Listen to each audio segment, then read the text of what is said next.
we have talked about how to write and balance our chemical equations or chemical reactions. So now we're going to talk about the types of chemical reactions.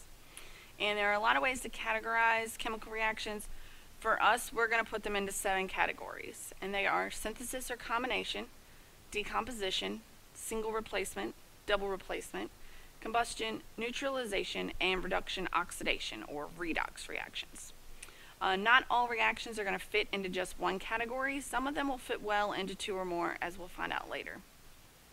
So the first one we're going to talk about is synthesis or combination.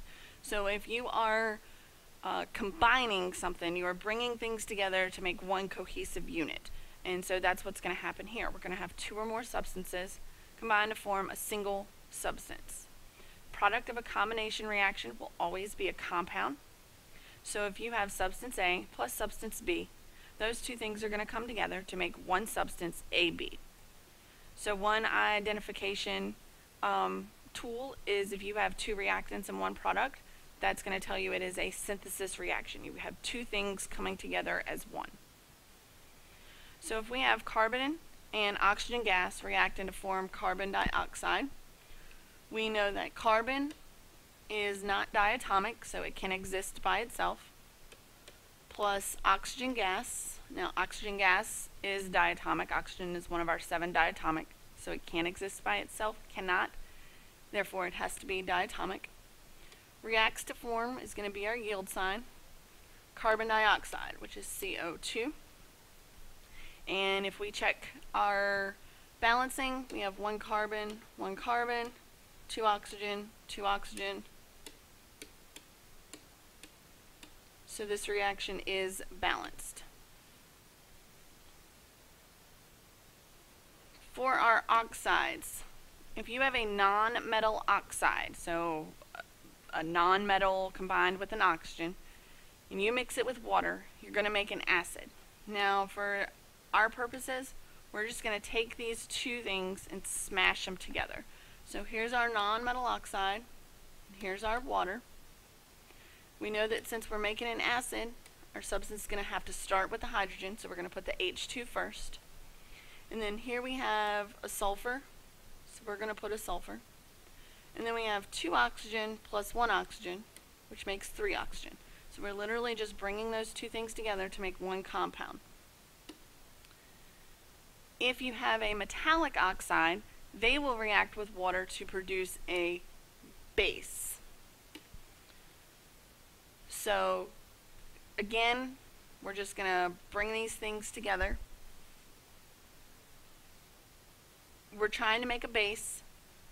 Our metal is going to be our cation. And remember, with a base, you're going to have a hydroxide group. So you're going to put your cation first. We know calcium is a 2+ charge. Since we're making a base, we know we need a hydroxide group, which has a -1 charge. So that 2 is going to go to the outside, the 1 comes to the calcium, so we get calcium hydroxide.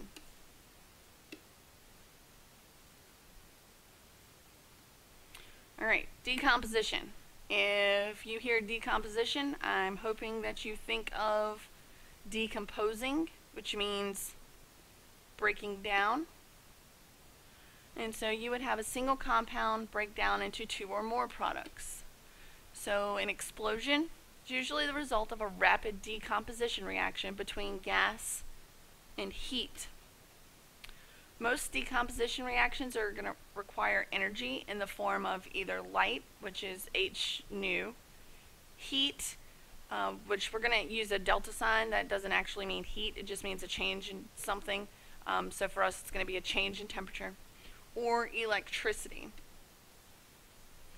So our general formula, if you have substance BC, it's going to break down into B plus C. So your tool for identifying a decomposition reaction, you're going to look for 1 reactant and 2 products. So for decomposition, you're going to have your 1 reactant, and in this case we're going to have mercury 2 oxide, which is going to be HgO, and that's going to break down. So you're going to take your reactant and you're going to separate those 2 elements making up that reactant, which in this case is mercury and oxygen. oxygen. Now, when you separate, you need to check to make sure that one of those things or both of those things are not one of the 7 diatomic.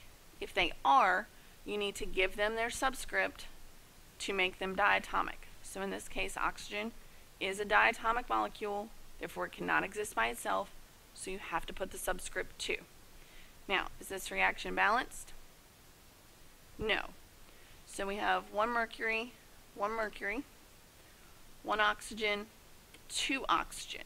So in order to fix our oxygen, we're going to have to put a 2 in front of the mercury 2 oxide. And when we do that, now we have 2 mercury, which means we're going to have to put a 2 in front of the mercury metal, and that balances our reaction.